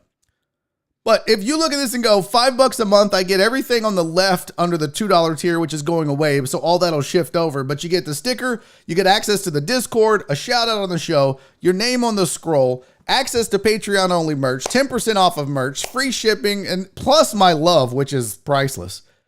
Plus you get the koozie. You actually get audio version of the show, 15% off merch. What could I add to that would add value? That's what I want to know. That's what I want to know. Joey said, because there are some that follow you on Twitch that don't follow you on here. See above for the first part of this message. Don't send me on a choose your own adventure. I ain't got time for that. I'm right in the middle of the show. I can't go look it up. Just shoot it to me. But I can't scroll back and find the rest of it. Especially if you posted it way up there, just send it all to me. We're on Discord. Send me a private message. Michael said, I was on mute earlier, so you may have mentioned it, but is there a way to link Discord to Twitch instead of chat? Interaction with the show would then become a big value. Yeah, I did mention it because it was asked, and I'm going to look into it. But keep in mind that, there won't be the same benefits of being on Patreon that there would be on Twitch. So I'm told that I could link the Discord to the Twitch. And if that's the case, cool. Something I will look into. I just want to point out though, if it becomes like, well, you can, but blah, blah, blah, it may not be a thing. I do want the chat to invite growth. I am not going to mow your lawn. Twitch said, White Magic says, see, I wish you could add to the $10 one a Twitch subscription. Yeah, I don't know how that would work. Terrence said, the Patreon for the Discord is the best for me. It's how I met a group of wonderful people. Aw. Okay. So, we'll keep grinding on that. I welcome all of your feedback on that shit. 100,000 million %. Oh shit, I'm way past break, you guys. It's 3:13. Let's take a quick break. When we come back, I've got a bunch of stuff to talk about. I don't know. Well, you know what? Fuck it. We're not taking a break today. No break. We're going to power through. I don't have time now for the break. We're going to talk all the way through it. Katie said, just a thought, Barry. If you were to reach certain goals of yours, you could do live streams on Discord. True. Would you guys be down with watch parties on Discord? Or Patreon only, private? Definitely not a 4-hour show today. I got the live stream on Twitch, Astros watch party to get ready for. But I am 100,000% into maybe it's a Patreon Discord only watch party where it's private. It's just us gals hanging out, watching shows and doing shit. That is certainly, if that provides value, I'm happy to do that. Would love to do that. I am going to have to hold it. You know what? You don't have to hold, though. You don't have to hold my love for Hemp Vita. That was the worst transition ever. They're back! Hell yeah, they're back. Guys, welcome back to the show. Hemp Vita, HempVitaCBD.com. I know you missed them. It's not that they didn't love us. There's just stuff going on in the works. They're going to be introducing a new product to you guys that I'm excited about. But welcome back to the show, Hemp Vita. If you need CBD in your life, maybe you're already using CBD and, it's not getting it done for you and you're doubting whether CBD works for you. Oh my goodness, you really need to try Hemp Vita. I want to vouch for 2 things for you right up front. I use the gummies to help me sleep. I use the gel on my aching old body, and so does Nora when she comes home from work, a hard day of nursing. I don't know if that's the appropriate, but when she's out there nursing and she comes home and her ankles hurt, I rub the Hemp Vita CBD gel on it, and within 20 minutes, her pain is gone and she forgot that it hurts. I am telling you right now, ask your fellow deckheads if it works. Look, Donna said my gummy order is on the way. Jen is the one that said that Hemp Vita CBD gel is better than BioFreeze. Her words, not mine. Don't get mad at me, BioFreeze. That's just the truth. I vouch for it. I told them I will not speak for your product until I can use it and make sure it works. Guys, it works. The gel, the gummies, the two I recommend the most. I have used their other products. I do like them as well, but I can 100,000,000,000% vouch for both of those. What you need to know is no THC in their products. They are dedicated to the all natural wellness variety of CBD products that they offer to you. If you don't know why you should use CBD, it's real simple. Inflammation, pain relief, insomnia, anxiety, seizures, and so much more. And I have some Lamb Bomb breaking news about the Hemp Vita gummies. 2 new things going on. Pay attention to me close, chat. If you are a user of the Hemp Vita CBD gummies, they are upping the dose of CBD from 5 milligrams to 25 milligrams. Oh my God. Also, they are now vegan, but the taste is the same. But if you are, living that vegan life and you don't want to have any, there you go. They have done that for you guys. So check them out. Go to hempvitacbd.com. And when you do, save yourself 15% by using the promo code DECKHEAD15. Welcome back, Hemp Vita. Yep, there you go. Use the Hemp Vita gel after I hoop. Amazing. What is Dan asking? Dan said, I might have to talk to them and see if their stuff can help me. Dan, I'm telling you, man, shit works. I'm telling you, the shit works. Okay, back to the show. Let's get back to some opening day stuff here. I wanted to share this with you guys.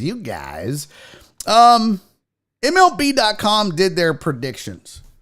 So looking at opening day, this is how MLB.com, they had over 100 different experts that they polled and got their votes on who they think would win each division, who would win the AL and NL, and who would end up being in the World Series and winning. And this is what they said.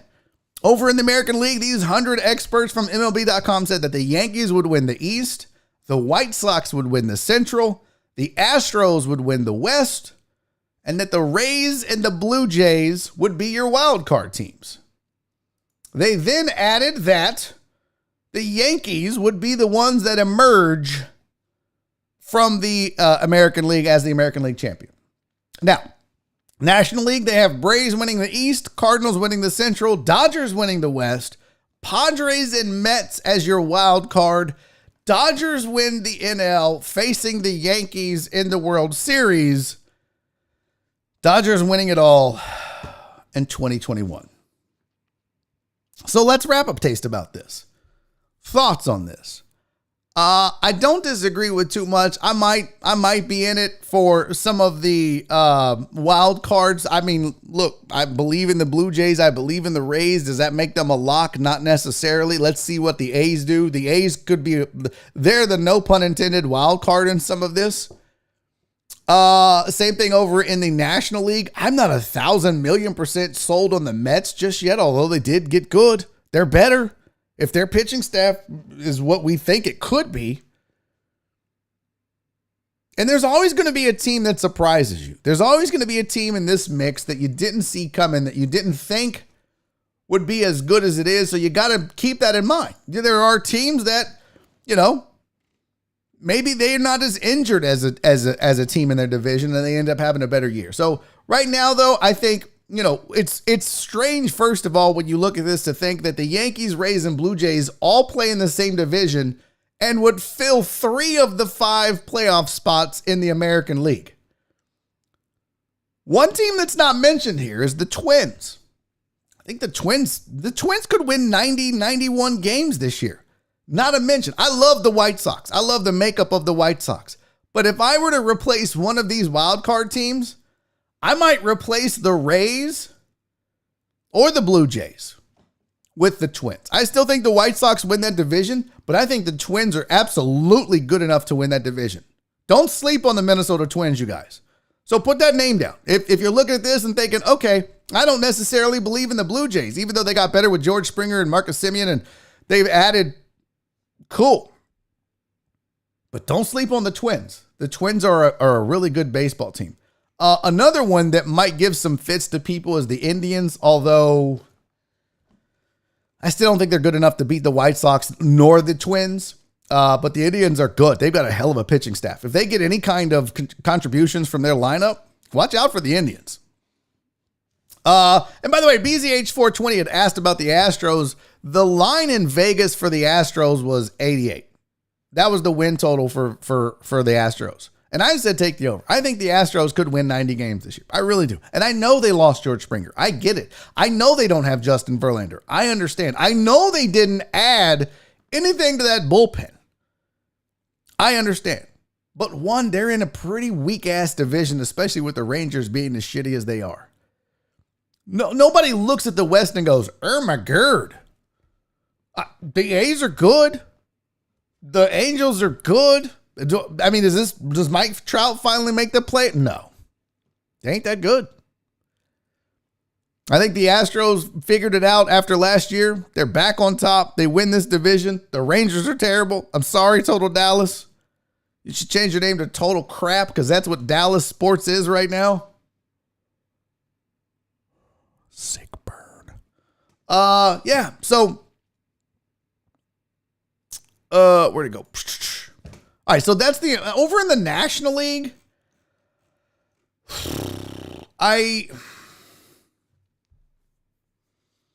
think that, well, first of all, I think Dodgers are the best team in baseball. So let's not even, I mean, I could see the White Sox winning the AL. I could see somebody like the Rays winning the AL. I don't know that the Astros have a bullpen that I trust when they get into the playoffs to be able to win the AL.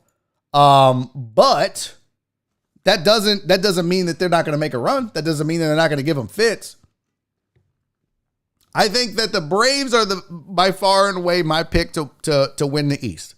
I think the Mets can give them fits, but I don't think they overtake the Braves. The Braves are that good. Believe in the Atlanta Braves.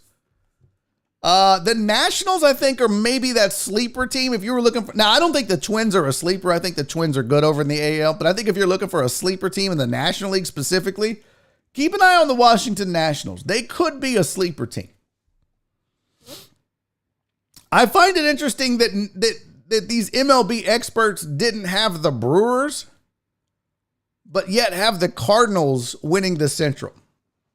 Another team that I think people might be sleeping on, but if the Brewers get any kind of starting pitching, they could very well win the NL Central. I don't mind them picking the Cardinals. I think the Cubs are another team. That could be a 3-horse race. I don't think any one of those teams, I don't think any of them are great. I don't think any of them have a chance of winning the NL. But winning the NL Central, if you made your case for the Cubs, I'd believe you. If you made your case for the Cardinals, I'd believe you. And if you wanted to tell me that you think that the Brewers win that division, I understand that as well. In the West, this is a 2-horse race. Dodgers, Padres, it's not even close. At one point, the West was a scary-ass division. Now it's just a 2-horse race, but it might be the 2 best teams in baseball. A lot of people say the Padres are the second best team in baseball behind the Dodgers. We're going to find out. They're pretty scary, but so are the Braves. So are the Braves. As far as the wild cards with the Padres and the Mets, okay. But you know what? I could definitely see the I could see them. In fact, you know what? I could see the Mets and the Braves. I could see the Brewers overtaking one of those teams because one of those teams is going to win the East and one of them might get a wild card, but I could see the Brewers surpassing one of those 2 teams, most likely the Mets, for a wild card spot. So keep that in mind. As far as the World Series champions, I think it's pretty obvious. The Dodgers are the best team in baseball. And as much as it pains me to admit that, and as much as on the surface, none of those names outside of Mookie Betts and Clayton Kershaw, none of those names are like really, really sexy. Cody Bellinger, you're like, oh, that's, yeah, but Cody Bellinger's a year or 2 removed from being a Duck in the postseason. But the Dodgers are so deep. They're deep in that lineup. They're deep on that pitching staff. The bullpen might be a little sus if there's a weakness. It's not, though.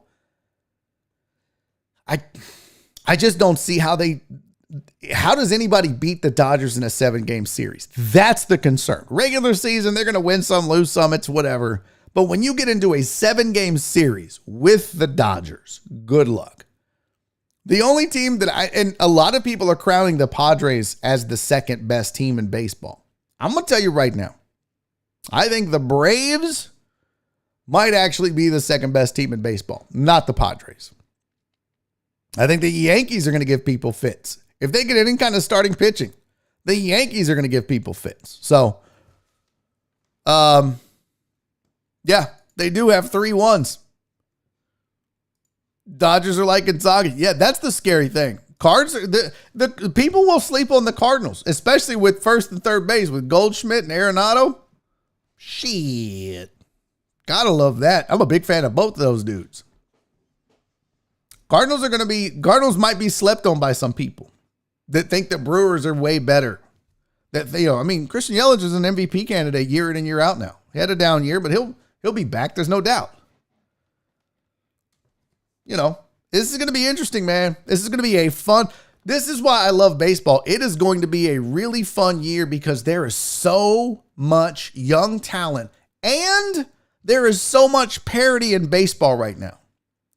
This isn't the NBA where it's 2, maybe 3, maybe 4 of the teams in the entire league that have an opportunity to win a national championship, to win a NBA championship, I should say. It's Bucks, Nets, Lakers, Clippers. If you want to replace the Clippers with the Jazz, I've certainly listened to that. No problem with you saying that. But that's about it.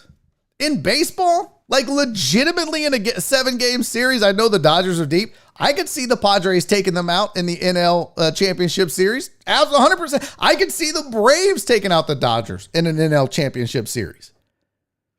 I could see the Astros beating the Yankees in 7. I could also see the Rays doing that the way that they play. It's weird to think that there's this much parity in baseball, but there are a lot of good baseball. There are going to be teams that win north of 85 games that don't even make the playoffs. It's crazy. So I'm excited about this season. If you're not a baseball fan, highly recommend you get into it. You're looking at a great group of players and a lot of talent. Also, there's probably going to be a work stoppage at some point, so you better get it in while you can. What did Fidel say? You win by banging on a trash can. I've never banged on a trash can.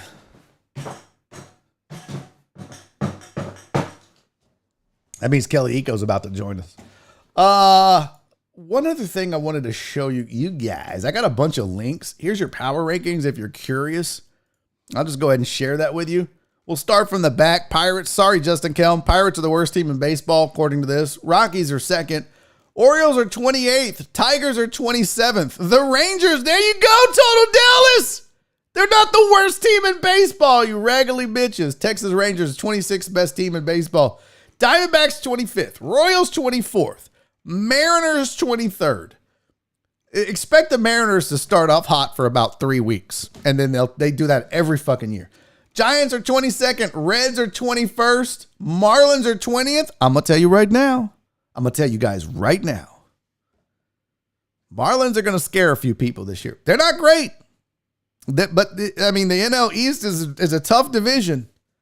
But Marlins are going to be better than the 20th team in baseball. 19 is the Red Sox. 18 is the Brewers.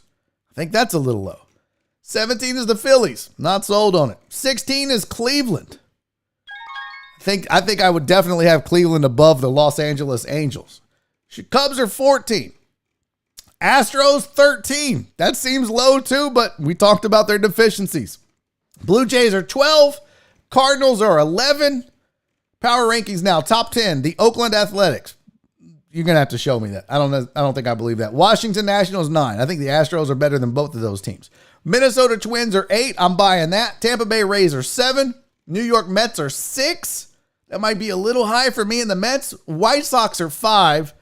I think the White Sox have a legitimate, if they get any kind of good pitching, the White Sox legitimately could be one of the best teams in the American League. Braves are 4, Yankees 3, Padres 2, and Los Angeles Dodgers won. So let's think about that for a second. If Yankees are the highest rated AL team, that means the White Sox are second. They're not that far off. This is a young, dynamic baseball team. It's going to be fun to watch. They remind me a lot of the Atlanta Braves. So there's your power rankings in Major League Baseball. All right. On time, and I love him because of it. Joining me right now on the show, as he does every single week here on Barry on Deck. And I didn't forget this time. Look at that. It's up. Kelly Eco's in the building. What's up, Kelly? Oh, let me turn you. Oh, you're quiet. Oh man. Let me get your mic adjusted here. Do you have a microphone input you can crank up there, homie? I got the AirPods in. Shall I take them out? Yeah, it's super duper quiet. Are you guys able to hear him? Justin Swiffer saying Kelly's here. Yeah, let's see if we can get your mic adjusted. Cause it's kind of quiet. How about now? Yeah, there you go. But now I'm getting echo from your speakers. Yeah. You got an echo? Yeah. Oh, let me turn it down. Okay, how about now? Let's see. Test 1, 2, 3. Still an echo. Hold on one second. I'm going to get this. We're going to fix this. Hold on, peoples. Let me see. There is a way on the interview. Oh, no. That ain't going to work. Yeah. I don't know how to fix this, Kelly. Try to reconnect. Yeah, try to reconnect. Okay? Yeah, let's see. Let's see if that works. So I had told Kelly, like, when I was doing the editing of the videos, I could barely hear him. And so as I try to use like something with a microphone and an earphone, no, he's not a yeller. He's not a yeller. Stop it. You guys. Listen, ladies, I need you to get your shit together. We're not Control Alt Delete. We're going to get this figured out. Let's try it again. Kelly Eco back. No, there's so much echo. What were you doing before? I wasn't doing anything. I wonder why there's echo. There's never been echo with you before, Kelly. It might be on my end. This software got updated. Okay, how about now? Test 1, 2, 3. That's a little better. Hey, you know, I'll just fucking mute you. I'll ask the question and then I'll unmute you. We'll do it that way, right? That's how it'll work. First of all, how you doing, Kelly? I'm doing better now. There's so much shit going on in the NBA. Are you glad the trade deadline is over with? I think so. I think, anytime you have a busy period like the trade deadline, you want to get over that hump just to see where teams stand. A team like the Rockets, who finally admitted that they're on a rebuild, now we're able to trade Victor Oladipo, kind of start Kevin Porter Jr. and get those pieces rolling, towards the future. You're seeing around the league as well, teams are trying to push, it could be getting guys under the buyout or just shutting guys down for the season. But the trade deadline is always good for teams having that clarity on what their future holds. No doubt. You have more insight than the average person. You talk to more people within this organization. Are they as confident about the direction that they're headed as they make it out to be? Do you really believe that? If you and I were, if I injected you with truth serum, do they 100% believe in their heart of hearts they're on the right track? I mean, anybody that knows the Rockets knows that anything that they say, they 100% believe in. Even goes back to 2017-18, whenever they thought they were the best team in the NBA. The years after that, where they thought that they should have been, in the finals repeatedly. But they do believe that this is the plan that they have in store, and that the rebuilding path shouldn't be a long one for them. They have a lot of draft capital. They have enough young players where if you can add someone like Cade Cunningham, add someone like a Jalen Suggs to this group with Kevin Porter Jr., Christian Wood, Jason Tate, KJ Martin, those guys, they believe that they should be, a playoff team maybe as soon as next season. Is there anybody in that list? Because what you just named is a bunch of dynamic young players, but right. Nobody that I think, like when you look around the NBA, if you look at young superstars, and I'm not even putting Giannis in that league anymore. Giannis has elevated himself obviously to that elite level. But when you look at young Ja Morant or Zion or, one of the balls. Which one is the youngest one that's balling his ass off in Charlotte? LaMelo, yeah. I mean, like, those are names that you're like, okay, with a little bit of support and growth, they could be a superstar and really make waves in the NBA with their squad. Are any of those names amongst that class that you just, including Cade and some of the other draft picks? I mean, obviously not. But, the whole point of what they want to do is to kind of see where the chips fall, if they may. If they get their hands on a Cade Cunningham or Jalen Suggs and they have enough draft picks to maybe flip, maybe Eric Gordon or someone else with a pick for someone else, now you kind of have those pieces going forward. Obviously, the guy you bring in is not going to be as talented as Ja Morant. He's not going to be as talented as Zion. But, this is where the Rockets are. And for them to get on that rebuild path, they have to first accept where they are in the NBA sphere. And that is a team in transition. So I think it might take some time because, as you said, there are other teams that are not even playoff teams but are still possess very talented young players like Ja Morant, Zion, all those guys. So it might take maybe 2-3 years before you see this team back in the playoffs. But it's a plan that they're committed to embarking on, and we'll see how it goes. So I brought this up earlier in the week when you see Andre Drummond going to LA and you see Blake Griffin going to Brooklyn and LaMarcus Aldridge going to Brooklyn. And some people are like, it's always been like that. And now there are other people in the media coming out and saying the buyout market is ruining the NBA. Agree or disagree? What's your take on this? I disagree. If you go back, there's hardly a list of, you can't name 5 players that have been acquired via the buyout market that had significant impacts on contending teams. The list is very small. So, yeah, because they're big names like Blake Griffin and LaMarcus Aldridge, Andre Drummond, people are going to think that they're going to ruin, the competitive balance of the NBA. But I disagree. Blake Griffin, still a good player, but he's not putting them over the top. Same with LaMarcus Aldridge. He's not putting them over the top. Drummond, on the other hand, is a quality rebounder. He's an okay rim protector. He will give them, some depth that they surely need. But I don't think any of these guys are putting them over the top to win a championship. So I don't think the buyout market is ruining the NBA. Yeah, okay, and that's a great point. It's a great take. And Blake Griffin actually did you see his comments about the whole thing when they were like, Blake Griffin said, so I heard that I was trash for the last 2+ years. Blake Griffin is trash. He can't dunk. He can't do anything. And now that I go to the Nets, everyone's like, it's not fair. They added an all-star. Well, am I trash or am I an all-star? What am I doing now? I thought it was a great point. And your point about Andre Drummond is very good as well. He's in a much better position than Aldridge or Blake Griffin. But that amount of depth, when you add that to those teams, it almost seems unfair. I said it earlier in the show. This is a 4-horse race, isn't it? I mean, this is the Nets or the Bucks and the Lakers, and take your pick between the Clippers and the Jazz. This is a 4-horse, maybe 5 if we wanted to throw both of them in. Am I missing somebody? I would put Denver up there too as well. Oh, really? With the addition of Aaron Gordon, right? I think Jokic is playing like an MVP. I think when you combine that with Jamal Murray, obviously you still have Aaron Gordon. You still have the X factor in PJ. I think that's a team that could for sure challenge anyone in the West to 7 games. So I wouldn't just call it a 4-horse race. I would put Denver in that class as well. Okay. Are the Clippers a threat still? They are. I mean, because they have Kawhi Leonard and Paul George, but I don't know. Just seeing them this year, something's missing. It could be a lack of focus. It could be them playing down to the competition. But it just seems like the Clippers are kind of a team that's trying to wait for the playoffs. But in order to get there, you have to play well. And I think that the West is too deep for them to be playing around this season. So while they have the talent to get to the NBA Finals, they got to fix some things up before that.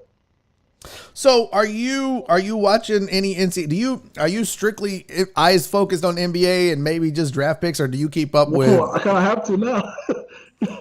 Yeah, no shit. I have to now. Are you? I've never been a March Madness guy in the past. I just wasn't really big on it because UT lost Are you you're a Longhorn guy? You're a UT fan? So every Sweet 16 or around the 32, they was always getting out of there. But now with the Rockets having a number of picks in the first round, I have been watching more college basketball just to kind of see what they need, and because this draft class has quite a bit of talent. I will say the next 3 drafts, 2021, 2022, 23, there's some nice players in this draft coming up. So I think the Rockets are in good shape in terms of the ability to get young players and add them to what they already have. But obviously, any draft is a gamble, right? So if you take someone, who knows if he'll fit with the organization? Who knows if he'll be a good fit for the people around them? It's all a gamble. It's a calculated risk. But right now, where the Rockets are, they are in no position to be trying to hedge their bets. So I think they have to go all in on the youth in the future. Are we expecting the Rockets to be players, because we know they're going to obviously draft, we know they're in this rebuild mode, are they going to be players in the next free agent market, or are we going to have to wait another year for some of these whoever they draft and some of these young guys to evolve a little bit more before they're ready to spend the money on a big time free agent to bring in? Because I'm sure they will at some point. I mean, they're going to have to. Is it going to be this next free agent class, or are we going to need to wait another year?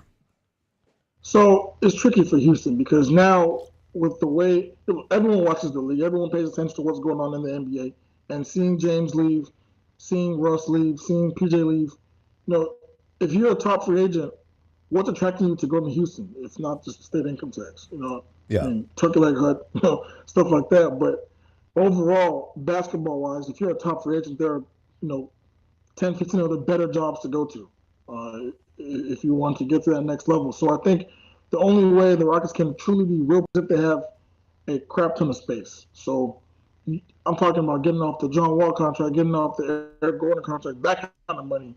Then you become real players because you can sell a free agent on the future. You as a franchise centerpiece, they'll build a roster around you to your liking and stuff like that. You have Steven Silas, you have an aggressive front office. Then you can put those pieces together. But right now, I don't think so. Okay. Interesting, man. I always appreciate this. I think your insight is amazing. It's way better than your microphone today. I don't know why we're having a mic. Like, the chat is talking to me about the mic issue, and I don't know if did you pay your bill? Are you on wireless? It's very but at least we can hear. Internet. I don't know what's going on. You are? Yeah, we'll figure it out. I tell you what we're going to do, Kelly. When this show is over at 4:00, I'm going to call you. Let's link up and we'll test the mic, and then we'll figure this out for next time, because your insight and your information is way too fucking good to be wasted for you sounding like you're doing this show in a submarine on a fucking AM radio. So I just don't want this to happen again. But I think people got the gist of what we were doing. And, man, I certainly appreciate you hanging out each and every week. How can the people follow you? Yeah, Kelly Iko NBA. That's KELLYIKO NBA on Twitter and Instagram. By the way, you're looking at the newest subscriber to The Athletic. Right here. What? How you liking it? How you liking it? Dude, I love it. I was like, I'm not paying to, but the information and the articles, I genuinely enjoy reading it, and it makes me smarter. No lie. Especially with MLB coming back, so it's going to be I'm a big MLB guy, too. It's going to be a lot of good info from there. Kelly Iko of The Athletic. Homie, I appreciate you hopping in here every single week, man. I look forward to this, and I know that the basketball fans do as well. Thanks, man. All right, until next time, that is Kelly Iko of The Athletic. Make sure you go subscribe. Make sure you follow Kelly. Sorry about the... Don't worry, Barry's definitely not calling you after the show. Yeah, no, I will. We're going to work that out. The segment is too good. I'm telling you, when I cut up Kelly Iko's segments and put them on YouTube, it becomes the most popular videos for the week. People love talking basketball and Rockets, and they value his insight, and I don't want to waste it with a microphone problem. I mean, you guys can hear me okay, right? So it's definitely not a feed issue. We just need to figure out, what he's using, and can we make it better? Can we improve it? That's it. It's that simple. Not a big deal. Yes. Incarnate wants to know, I was late today. Barry, are you still doing an opening day tonight on Twitch? 1,000%. Myself, John Wes. In fact, I will show you guys. Do you want to see the overlay that I'm working on? Yeah, that it does seem like it was wasted right now. The overlay that I'm working on, yes, tonight, twitch.tv/Barry is funny. Myself, John Wessling, Mike Liebeshock, we're going to be doing a side cast of the Astros, which means you'll see me and Shock and John talking about the game and going over what's happening in game and shooting the shit and talking shit and everything else. And we'll be watching the game along with you guys. Here's what it's going to look like. So far, this is what I have. So we're going to have I'm going to try to fit the chat in that window. You're going to have me in the middle. You'll have Mike over there. You'll have John over there. And then I'm hoping to have the game cast section down here so you can see what's going on if maybe you're watching later or something's going on. But this is what I've already worked on. I'm still working on it. It's going to be a lot of fun. It's going to be cool. So yes, there is a game cast tonight. We start at 9. I almost said promptly at 9 o'clock. We know that's not happening, but we're going to start at 9 o'clock at doing the Astros broadcast. So hang out with us, watch some baseball. It's going to be a lot of fun. It'll be cool. There you go. All right. So we did the power rankings. I have got to talk about this. I have been trying to talk about this Suez Canal ship bullshit forever. No, not the live feed, Incarnate, Statcast or Gamecast. It won't be, I can't do the live feed. I can't do the live feed. You shut your whore mouth, Robert Likes Beer. 901, you shut your whore mouth. Yeah, it'll be Gamecast because I can't do the actual feed. I'll get yanked off of Twitch and we don't need that. It won't be audio. It'll just be the audio of us talking. Okay. This whole Suez Canal thing, I know it's over with and they fixed it, but what amazed me was the effect that it had on this economy. There was this thing on Bloomberg where they said this was the holdup. It cost the economy $9 billion with a B dollars a day. It said there were 453 vessels waiting to enter the Suez Canal, 90 bulk carriers, 82 container ships, 39 general cargo, 31 chemical, 27 oil, 17 vehicles, ships. There was livestock, LPG tankers, LNG tankers, all this shit. And the one thing I saw on the internet where people were like, oh my God, was the fact that there was a ship carrying sex toys that was being held up in the Suez Canal. And people were literally losing their shit over the fact that these sex toys were stuck somewhere in the middle of the ocean. Now, my thought doesn't go to, oh man, that's bad for the economy. Oh man. My thought was, how many sex toys do you need? I guess maybe because I don't own sex toys or I've never had sex toys. I've never bought sex toys. I feel like once you have a vibrator or a pair of handcuffs or a whip, is this one of those things where you need to keep adding to the fucking mix? That you need to be like, oh man, I need 19 different fake dongs. I gotta have, you can only fit one in, well, maybe that's not accurate. I don't know. I feel like you can only use one at a time. Why are we as a society waiting on more sex toys? Is there not enough sex toys down at the Sex Toys R Us? Genius name for a sex toy shop, by the way. Nobody did that yet? Yeah, Donna, here's the thing. Donna says, well, we are in a pandemic. So let's just take rudimentary numbers here, Donna. Sex toys, yes, they're used by couples. A lot of times, individuals. I feel like the market for fleshlights and blow up inflatable dolls, dudes will just use their hand in a crisis. No dude is like, oh my God, if I don't get a fleshlight, I'm never going to be able to have sex with myself ever again. There goes my jerk off time because the Suez Canal is blocked. Dudes are like, oh, look at that. Suez Canal is blocked. Time to go to work. That's it. That's like, okay, and ladies, I understand if you have some sex toys, but I feel like you got your favorite. That's your go-to. You're not like, man, I got to have a sex. It's like, that's not like the fucking, what was that CD club back in the day where you buy 13 and get one free or whatever the fuck it was? It's not a thing. You have like your little rabbit or your whatever it is, and you're just like, bow, bow, and then you fucking knock it out and you're done. Now, there are a few freaky people that are like, I need 19 different ways to whoop the shit out of my man and make him beg and lick my boots or whatever the fuck you're into. But I don't see how, yes, Columbia House, that's what it was. I don't see how these being jammed up was a huge problem. You're still going to have sex. Donna said variety, Barry. Yeah. What? I don't know. That just doesn't compute with me. I mean, I understand why you would want to have a couple of outfits, a nightie, or maybe 2 different fake dongs or a vibrator or whatever. But really, the fact that these shipments are delayed is a problem? Just seems weird. I don't understand it. I just think I'm just too basic. I'm like, dudes have hands, chicks have hands. That gets the job done. You don't need the toys to have sex with each other if that's what you're thinking. I don't know that they made. I mean, for the fact that the fucking New York Post was a headline. This was a story.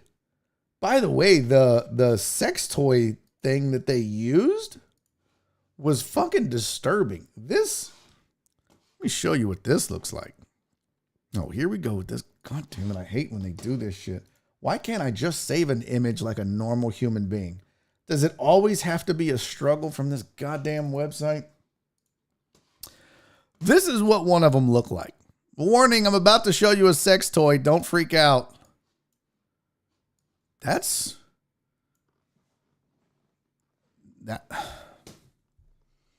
I think I know why they're designed like this. I mean, it's pretty obvious why they're designed like this.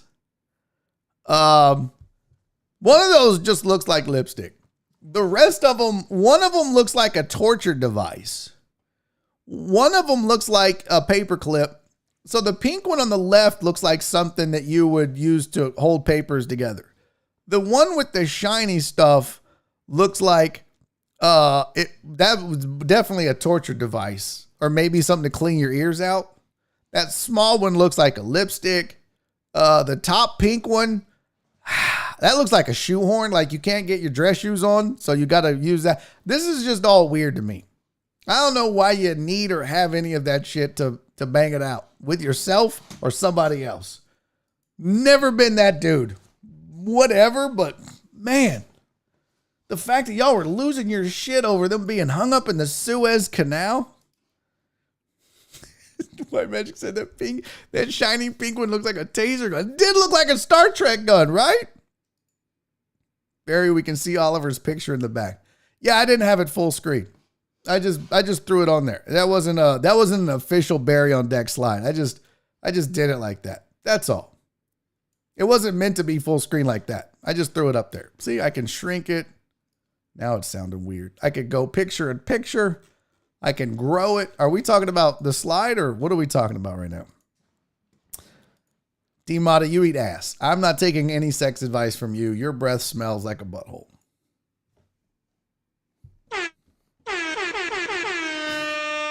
There you go. And there we, okay, look, I didn't have a break today. I have to pee. We're out. Let's go. Gotta get out of here.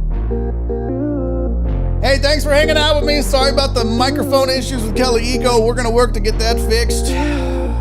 2 hours without a break and a bottle of water, and I have to pee so bad. Thanks for listening and contributing to the discussions. What are you talking about? Oh.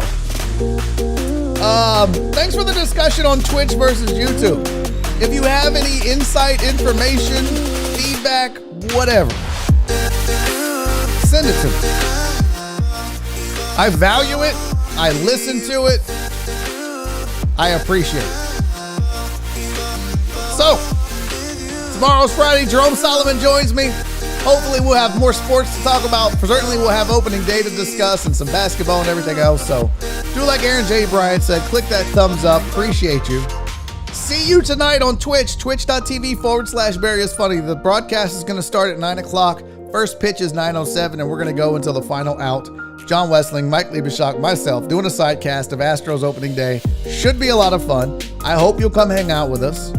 I get it. It's going to be late. You don't have to stay up all night. CZ got it. Happy birthday, Fidel Limon IV. Happy birthday, Quattro. I dig it. Yes, Lawn Talk is tomorrow. Jerome Solomon is tomorrow. It's going to be a good time. And I'm fasting until tomorrow night, so I'll probably be a little grumpy. Don't test me, hoes. Until tomorrow. Be safe. Be kind. And most importantly, love each other.